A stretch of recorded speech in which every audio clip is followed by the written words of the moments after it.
오늘 설교 제목 우리 한번 같이 읽어보겠습니다. 시작. 내 백성 이스라엘의 끝이 이르렀은즉. 어때요? 괜찮나요? 별 감흥 없으시죠? 그래서 다시 한번 읽어보겠습니다. 여기 이스라엘 대신에 상도교회를 넣어서 한번 읽어보겠습니다. 시작. 내 백성 상도교회의 끝이 이르렀은즉. 내 백성 상도교회의 끝이 이르렀은즉. 좀 감이 오시나요? 사실 두 번째 거를 설교 제목으로 하고 싶었습니다. 근데 주보에 실릴 걸 생각하니까 좀 가슴이 아파서 못 쓰겠더라고요. 그래서 좀 누그러뜨렸습니다. 오늘 우리는 2000년 전의 이스라엘의 역사를 공부하려고 모인 것이 아닙니다. 이스라엘 역사를 통해서 나에게, 여러분에게 개인적으로, 직접적으로 말씀하시는 하나님의 음성을 듣고자 모인 것입니다. 부디 오늘 설교가 남의 나라 이야기가 아니라 바로 여러분들의 이야기로 들려졌으면 좋겠습니다. 아모스는 누굴까요? 먼저 아모스라는 이름의 뜻은 짐진 자입니다. 짐을 졌다는 뜻입니다. 하나님의 말씀을 대언하는 짐을 졌던 아모스에게 운명과 같았던 이름이 아니었을까 생각합니다. 자, 그럼 보다 구체적으로 아모스가 누구인지 한번 살펴보겠습니다. 먼저 아모스 1장 1절과 7장 14절에 그 힌트가 있습니다. 우리 함께 읽겠습니다. 유다 왕 우시아의 시대, 곧 이스라엘 왕 요아스의 아들 여로보암의 시대, 지진전 2년에 드고와 목자 중 아모스가 이스라엘에 대하여 이상으로 받은 말씀이라. 7장 14절도 함께 읽겠습니다. 아모스가 아마샤에게 대답하여 이르되 나는 선지자가 아니며 선지자의 아들도 아니라 나는 목자요 뽕나무를 재배하는 자로서. 아멘. 종합해 보면은 이 아모스는 이 드고아라는 동네의 목자이자 뽕나무를 재배하는 자인데, 눈치를 보니까 정규 과정을 이수한 선지자가 아니고, 그리고 아빠도 선지자가 아니었습니다. 아모스 선지자는 혈통적으로 선지자가 된 것도 아니고, 공부를 해서 된 것도 아니고, 정말 그냥 생으로 하나님께 말씀을 받아서 된 선지자였습니다. 구체적으로 이 아모스는 뭐 하던 사람이었나? 지금 목자의 뽕나무를 재배하는 사람이라는데, 우리는 그냥 이렇게 쓱 스쳐서 생각할 때 그러면 좀 이렇게 노동자였나 보다, 잡일꾼 정도로 상상하는 경향이 있습니다. 그런데 그렇지 않습니다. 아모스는 그냥 농장에 고용된, 과수원에 고용된 노동자가 아니었습니다. 여기서 1장 1절에서 나오는 목자, 영어로 셰퍼드는요, 히브리어 노케드를 번역한 건데요. 노케들은 이렇게 많은 양을 키우는 분홍을 의미합니다. 그냥 남의 양을 대신 쳐주는 목동은 로에라는 히브리어가 따로 있습니다. 그러니까 아모스는 노케드였습니다. 로에가 아니라. 한마디로 얘기하면은 많은 양을 두고 이 양들이 먹을 그 음식을 뽕나무로 재배하는, 우리나라 말로 하면 돌무화과 나무입니다. 돌무화과 나무를 재배하는 부자였습니다. 아쉬운 게 있는 사람이 아니었습니다. 그 다음으로 이 사람은 어디 사람인가? 아모스가 활동한 지역은 북이스라엘입니다. 이스라엘이 저희 나라와 비슷하게 이제 남유다와 북이스라엘로 이렇게 갈라지잖아요. 근데 아모스가 활동한 곳은 북이스라엘인데, 이 아모스는 북이스라엘 사람이 아니었습니다. 남유다 사람이었어요. 드고아라는 지역, 그러니까 베들레헴에서 약 한 6마일 정도 떨어져 있는, 한 8.5km 정도 떨어져 있는 동네에 살던 사람이었습니다. 예루살렘하고는 한 16km 정도 떨어져 있었다고 합니다. 그러니까 남의 나라 양치는 목동이 지금 우리나라에 와가지고 하나님 말씀을 대언한다고 와서 막 외치는 겁니다. 지금 이 상황을 좀 이해하시겠죠? 근데 하나님이 왜 하필 남의 나라, 그것도 선지자 출신도 아니고 공부도 하지 않은, 이 지잡대도 아니고 정말 대학도 못 나온 이 아모스를 들어서 북이스라엘에게 말씀을 전하셨을까요? 북이스라엘에는 선지자가 없었을까요? 있었습니다. 그런데 썩었기 때문에 그들을 통해서 하나님의 매서운 말씀을 대언할 수가 없었던 것입니다. 노자 81장에 보면은 이런 말씀이 나옵니다. 신언불미, 미언불신. 이게 무슨 말이냐면요, 믿음직한 말은 아름답지 못하고 아름다운 말은 믿음직하지 못하다. 신언, 불미, 미언, 불신. 권력이야 당연히 썩기 마련입니다. 그럴 때 종교 지도자들이 깨어서 손가락질도 하고 그러면 안 된다도 하고 해야 되는데 둘이 붙어 먹다 보니까 같이 썩어버린 겁니다. 듣기 좋은 말, 아름다운 미언만 하다 보니까 하나님의 매서운 그 책짓질은 대언할 수가 없는 겁니다. 그 불편한 신언은 하지 못합니다. 그러니 하나님이 어쩔 수 없이 남의 나라에서 선지자를 꾸어온 겁니다. 언제 활동했느냐? 주전 8세기입니다. 남유다 우시아 왕 때, 북이스라엘 여로보암 2세 때, 그러니까 이제 이스라엘 역사의 아주 끝부분입니다. 뒤쪽에. 이쯤이 어땠길래 하나님께서 그렇게 다급하게 옆에 나라의 선지자라도 꾸어와서 말씀을 전하셨을까? 북이스라엘은 이제 계속 이 아람이라는 나라한테 괴롭힘을 당했습니다. 근데 아람이라는 나라가 주전 9세기부터 막 괴롭혔는데 아시리아라는 나라가 아람을 확 잡아먹었습니다. 식민지 삼아버렸어요. 봉신국가로 만들었습니다. 그러니까 이스라엘이 갑자기 있다가 자기를 공격하는 깡패가 없어진 거예요. 그래서 아시리아 덕분에 이스라엘하고 남유다가 정치적인 안정과 경제적인 부를 획득하기 시작했습니다.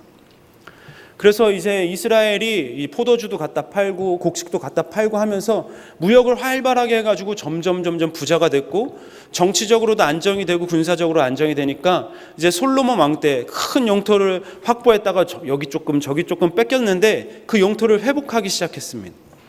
그래서 무역을 통해서 부자들도 많아졌고요. 그리고 공을 세운 그 지도자층 귀족들에게도 땅을 조금씩 왕이 떼어줘가지고요. 그렇게 지주 노릇하는 귀족들도 많아졌습니다. 그러니까 이 주전 8세기는 여러모로 이스라엘이 풍성했던 시기입니다. 그런데 모두가 다 같이 풍성했으면 얼마나 좋겠습니까? 근데 사람이 악하니까 그렇지 못했던 거죠. 귀족들은 저기 농민들을 수탈하기 시작했습니다. 많은 세금을 매기고요. 탈탈탈 털어가고요. 농민들은 너무너무 어려웠던 거죠.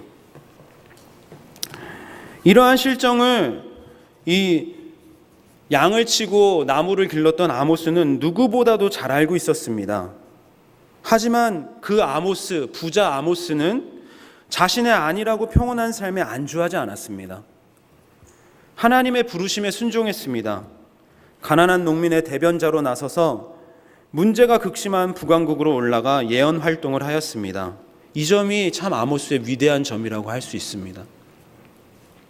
여러분 지금 이렇게 대한민국의 중산층으로 신앙생활 잘 하시면서 살고 있는데 하나님이 북으로 올라가라 그러면 갈 수 있겠습니까?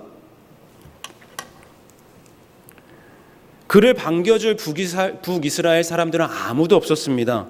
특히 선지자들이 긴장하고 그 사람을 폄하했습니다. 우리나라가 종북 빨갱이 하듯이 아마 종남 빨갱이 뭐 그랬을 겁니다. 외부 세력이라고 배척했을 겁니다. 여러분, 이 시대의 상황이 정말 그 주전 8세기, 9세기에 그 남유다 북이스라엘의 이야기로만 들리십니까? 아니면 강한 사람은 점점점 강해지고 약한 사람은 점점점 약해지는 대한민국의 현실로 들리십니까? 아모스서는 크게 네 부분으로 나뉩니다. 먼저 열방에 대한 심판과 책망의 말씀이 나옵니다. 그리고 이스라엘의 죄가 열거됩니다. 그리고 오늘 본문 말씀이 속해 있는 세 번째 부분인데요. 종말에 관한 5가지 환상이 나옵니다. 메뚜기 재앙, 불과 가뭄, 다림줄, 여름과의 광주리, 주님에 의한 성전 불개, 이렇게 5개의 종말에 관한 환상을 아모스가 봅니다. 그거에 대한 말씀이 나옵니다. 그리고 마지막에는 회복의 말씀이 9장에 나옵니다. 오늘 8장 말씀은 이 네 단락 중에 세 번째 단락이 포함되는데요.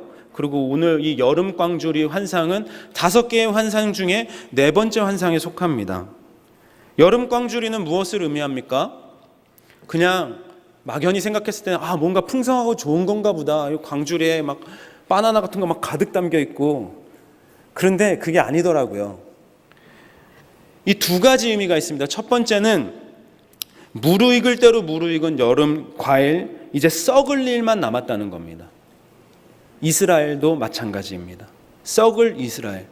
그리고 광주리에 여름 광주리 이 과일이 가득 담겼다는 것은 이미 수확이 끝났다는 겁니다. 돌이킬 수 없습니다. 조금 덜 좋은 과일을 맺어서 가득 담아놨다고 더 좋은 열매를 맺기 위해서 다시 수확할 수 없습니다. 끝났습니다. 끝을 의미합니다. 이사야서 5장 2절을 제가 읽겠습니다.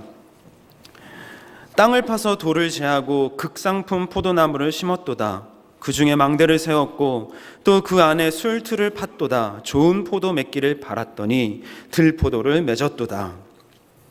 아멘. 하나님께서는 이스라엘 백성을 극상품 포도나무로서 심으시고 정성을 다해서 길렀는데 맺은 열매는 극상품 포도가 아니라 맛대가리 없는 들포도였습니다. 그런데 이미 수확됐기 때문에 돌이킬 수 없습니다. 끝입니다. 모든 일이 끝났습니다. 잘 익은 여름 과일 광주리는 끝을 상징합니다. 이렇게 시각적으로만 은유하는 게 아니라 청각적으로도 은유가 있습니다. 히브리어로 여름 과일을 카이츠라고 한다고 합니다. 카이츠. 근데 히브리어로 끝이 캐츠입니다. 그러니까 사람들에게 카이츠 한광줄이 하면은 사람들이 자연스럽게 캐츠 이런 연상이 떠오르는 거죠. 둘이 발음이 매우 비슷합니다. 그래서 이거를 이제 단어 유희라고도 하는데요. 성경에서 곳곳에 이런 장치들이 있습니다. 여름 실과를 보고 있다고 대답하는 아모스 자신도, 그리고 아모스의 이 예언을 듣는 사람들도 이 환상의 의미 속에서 이스라엘의 끝이 내포되어 있음을 본능적으로 느낄 수 있었을 것입니다. 이스라엘은 끝났습니다. 2절 말씀 제가 다시 읽습니다. 그가 말씀하시되 아모스야 내가 무엇을 보느냐? 내가 이르되 여름 과일 카이츠 한 광주리니이다 하매 여호와께서 내게 이르시되 내 백성 이스라엘의 끝 캐츠가 이르렀은즉 내가 다시는 그를 용서하지 아니하리니. 하나님이 매정하게 한 번 실수한 것 가지고 그러시는 건 아닙니다. 하나님께서는 이스라엘 백성의 역사 속에서 끝없이 함께 하시면서 끝없이 당신의 뜻에 합당하게 살도록 권유하셨습니다. 반면에 이스라엘 백성들은 끝없이 하나님과의 계약을 무시하며 우습게 여겼습니다. 하나님 뜻대로 살지 않았습니다. 결국은 하나님은 그들의 행위대로 심판하실 수밖에 없습니다. 왜냐하면 우리 하나님은 정의의 하나님이기 때문에, 우리 하나님은 신실하신 하나님이시기 때문에. 얼마나 큰 죄를 졌길래 회개하면 용서해 준다 이런 말씀도 없이 끝이다, 행위대로 심판할 거다 이렇게 불호령을 내리실까요? 본문 4절로 6절 말씀을 우리 함께 읽어보겠습니다. 시작. 가난한 자를 삼키며 땅에 힘없는 자를 망하게 하려는 자들아 이 말을 들으라. 너희가 이르기를 월삭이 언제 지나서 우리가 곡식을 팔며 안식일이 언제 지나서 우리가 밀을 내게 할꼬 에바를 작게 하고 세계를 크게 하여 거짓 저울로 속이며 은으로 힘없는 자를 사며 신 한 켤레로 가난한 자를 사며 찌꺼기 밀을 팔자 하는도다. 아멘. 제가 세 번역으로 다시 한번 읽어보겠습니다. 빈궁한 사람들을 짓밟고 이 땅에 가난한 사람을 망하게 하는 자들아 이 말을 들어라. 기껏 한다는 말이 초하루 축제가 언제 지나서 우리가 곡식을 팔 수 있을까? 안식일이 언제 지나서 우리가 밀을 낼 수 있을까? 되는 줄이고 추는 느리면서 가짜 저울로 속이자. 헐값에 가난한 사람들을 사고 신 한 켤레 값으로 빈궁한 사람들을 사자. 찌꺼기 밀까지도 팔아먹자 하는구나. 정리하자면 이스라엘 백성들의 그 돌이킬 수 없는 죄는 첫 번째, 가난한 자를 삼켰고, 두 번째, 땅에 힘없는 자를 망하게 했고, 세 번째, 에바를 작게 하고 세계를 크게 하여 거짓 저울로 속였고, 네 번째, 은으로 힘없는 자를 사며, 다섯 번째, 신 한 켤레로 가난한 자를 사며, 여섯 번째, 찌꺼기 밀까지 팔자 했습니다. 담배 핀 것도 아니고요, 술 마신 것도 아니고요, 주일날 예배당 빠진 것도 아니고요, 자기 사치하려고 자기 욕심대로 살려고 가난한 사람, 경제적 약자를 삼켰습니다. 땅에 힘없는 자, 사회적 약자를 망하게 했습니다. 하나님은 이 죄를 너무너무나 가슴 아프게 생각하셨나 봅니다. 하나님의 귀한 자녀를 가난하다는 이유로 신발 한 짝 취급을 했단 말입니다.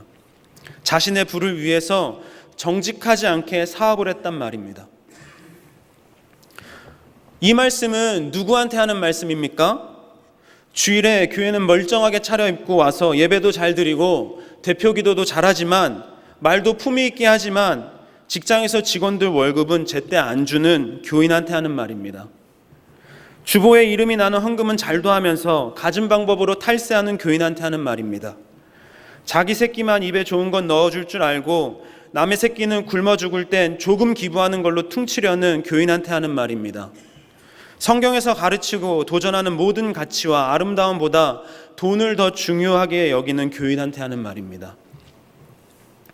물론 억울할 수 있습니다. 이게 뭐 그렇게 큰 죄라고, 세상 사람들 다 비슷하게 하고 사는데 내가 우상을 숭배한 것도 아니고. 근데 여러분, 이게 바로 우상 숭배입니다. 돈이라는 우상, 나라는 우상을 숭배한 것입니다. 우리 하나님 아버지의 마음은 온통 사회적 약자에게 쏠려 있는데 그 아버지의 마음에는 관심이 없고 오롯이 내 새끼, 내 돈, 내 교회. 어떻게 심판을 면할 수 있겠습니까? 우리 교회는요, 디아코니아로 동네 사람들 30명 정도 후원한다고 2016년 이웃을 섬기는 교회 표 삼고 한 해 깔짝 좀 했다고 하나님 앞에서 우리가 안심할 수 있겠습니까? 여름이 되었습니다. 중국 VT는 벌써 월요일날 떠났습니다. 다음 주에는 산청으로 가고요, 몽골도 가고 그리스도 갑니다. 산청을 제외하고는 세계는 이제 직접적으로 노골적으로 복음을 전하는 사역을 하지 않습니다. 중국에서는 영어 교육으로, 몽골에서는 의료 봉사로, 그리고 그리스에서는 난민 사역으로 그들에게 다가갑니다. 하나님의 마음으로 그냥 사회적 약자, 경제적 약자 그들에게 가는 겁니다. 여러분, 난민 문제가 얼마나 심각한지 모릅니다. 시 한 편을 나누겠습니다. 아가야 일어나라. 박노해. 아가야 일어나라. 일어나 걸어야지. 아직 꿈을 꾸고 있는 거니 살포시 눈을 감고 엄마 품으로 걸어가려는 듯 운동화를 꼭 신고 붉은 볼에 얼굴을 파도에 묻고 꿈꾸듯 잠이 든 아가야. 날마다 죽고 죽어 30만이 죽어간 분쟁의 땅에서 떨고 피하고 숨고 탈출해도 아가야, 내가 안긴 곳은 엄마 품도 새로운 땅도 아닌 지중해 파도 속이었구나. 아가야 일어나라. 일어나 걸어야지. 저 죽음의 바다를 딛고 저 미친 무기의 땅을 밟고 저 높은 난민의 벽을 타고 걸어야 해. 아가야. 아, 언제부터 포기해버린 전쟁의 땅, 언제부터 문 닫아버린 국격의 벽, 그렇게 굳게 닫힌 내 마음의 세계. 그래, 여기도 사는 게 전쟁이라서 나 하나 살아남기도 너무 힘들어서 무관심의 파도가 발밑을 치는데 내 가슴 꼭꼭 쥐어밟는 내 발걸음은 너무도 가벼워서 끝도 없이 줄지어 걸어오는 아이들의 행렬은 너무도 무거워서 내 가슴은 이렇게 깊이 파이는데 아가야 일어나라. 일어나 걸어가라. 해 뜨는 땅으로 내 가슴 꾹꾹 밟고 걸어가라. 아가야. 해변의 아일라나. 작년 이맘때 남의 나라 모래사장에 얼굴을 묻었던 아일란 쿠르디를 기억하실런지요? 2015년 9월 4일 시리아 난민 3살 쿠르디가 터키 보르둠 해변에서 주검으로 발견되었습니다. 쿠르디 가족은 내전을 피해 고모가 있는 캐나다로 가려다가 거절당했습니다. 유럽의 어느 나라든지 들어가려고 했지만 거절당했고 태풍을 만나 배가 뒤집히는 바람에 죽었습니다. 2015년 한 해 9월 그 9개월 동안만 바다에서 2,500명의 난민이 죽었습니다. 저는 해변에 얼굴을 받고 죽은 아이가 진우기가 아니라서 너무 금방 잊어버렸습니다. 그래, 여기도 사는 게 전쟁이라서 상도교회 하나 살아남기도 너무 힘들어서 무관심의 파도가 발밑을 치는데 내 가슴을 꼭꼭 들여밟는데 발걸음은 너무도 가벼워서 끝도 없이 줄지어오는 아이들의 행렬은 너무도 무거워서 내 가슴은 이렇게 깊이 파이는데. 혹시 상도교회도 마찬가지 아니었습니까? 우리는 너무나 빨리 그들을 잊었습니다. 그들은 그저 전쟁을 피해 살고 싶어서 난민이 되었습니다. 성경적으로 표현하면 나그네가 되었습니다. 난민 문제는 더 이상 유럽만이 담당해야 할 문제가 아닙니다. 저는 전쟁의 고통을, 전쟁의 슬픔을 이미 한번 경험해 본 대한민국 크리스찬이 도리어 이 난민 문제에서 자유해서는 안 된다고 생각합니다. 도리어 적합하다고 생각합니다. 몇몇 분들은 혹 교회 재정도 어려운데 그리스는 뭐하러 가냐, 중국은 뭐하러 가냐, 몽골은 뭐하러 가냐 이해할 수 없다 하실 수도 있습니다. 그리스 가는 게 복음사역도 아니고 놀러 가는 것처럼 보일지도 모르겠습니다. 하지만 21세기 지구라는 별에서 가장 약하고 가장 가난한 사람은 누가 뭐래도 아마 시리아 난민일 것입니다. 저는 하나님께서 그 사역을 상도교회에게 맡겨주시려고 하는 것 같아서 얼마나 자랑스럽고 두렵고 떨리는지 모릅니다. 하나님이 바로 그거야 라고 말씀하시는 듯합니다. 얼마 전에 곡성이라는 영화가 나왔습니다. 이제 사람들도 많이 봤는데요. 거기에 이제 유행어 명대사가 나왔는데 꼬마 여자아이가 아빠한테 무엇이 중하냐고 무엇이 중한지도 알지도 못하면서 이렇게 확 달겨드는 장면이 있습니다. 그 전에 베테랑이라는 영화에서는 이제 황정민 씨가 우리가 돈이 없지 가오가 없냐 이런 명대사를 남기기도 했습니다. 저희 교회는 몇 해 전 주차장을 만든다고 몇 억을 대출받았더랬습니다. 우리가 배짱이 없어서 그렇지 돈이 없어서 사용 못하는 건 아닙니다. 뭐가 중합니까? 아모스 8장 말씀을 통해서 하나님이 오늘 상도교에게 뭐가 중한지 지금 가르쳐주고 계신 것 같습니다. 난민이 지구상에 몇 명인지 아세요? 난민이 2014년 기준으로 UN 난민기구에 따르면 4,287만 6,582명입니다. 남한 인구 정도 됩니다. 우리가 지극히 작은 자 한 사람도 찾아다녀야 할 판인데 4천만 명이라니요. 율법교사가 영생은 어떻게 얻냐고 예수님께 물었습니다. 영생은 여름과일로 은유되었던 끝과 상반되는 의미입니다. 우리 예수님 묻는 말에 대답은 안 하시고 한 이야기를 들려주십니다. 선한 사마리아인 이야기입니다. 누가복음 10장 33절로 37절 말씀을 제가 읽겠습니다. 어떤 사마리아 사람은 여행하는 중 거기 이르러 그를 보고 불쌍히 여겨 가까이 가서 기름과 포도주를 그 상처에 붓고 싸매고 자기 짐승을 태워 주막으로 데리고 가서 돌보아 주니라. 그 이튿날 그가 주막 주인에게 데나리온 2를 내어주며 이르되 이 사람을 돌보아 주라. 비용이 더 들면 내가 돌아올 때에 갚으리라 하였으니 내 생각에는 이 세 사람 중에 누가 강도 만난 자의 이웃이 되겠느냐. 이르되 자비를 베푼 자니이다. 예수께서 이르시되 가서 너도 이와 같이 하라 하시니라. 아멘.